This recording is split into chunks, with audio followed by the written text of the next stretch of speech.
Hivi kwa nini watu mnachanganya serum kwenye lotion?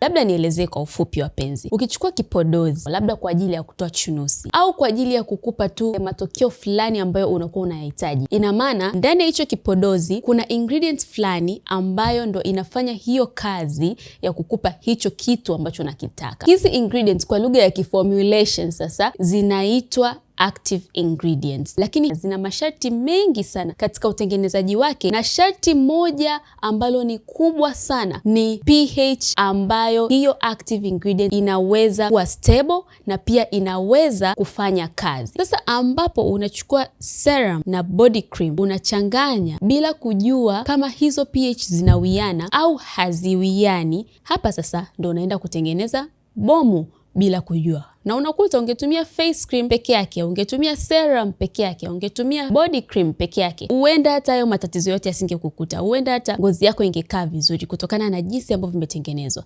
Lakini wewe unakuja kuchukua serum, unachanganya ndani ya body cream, halafu unaenda unapaka.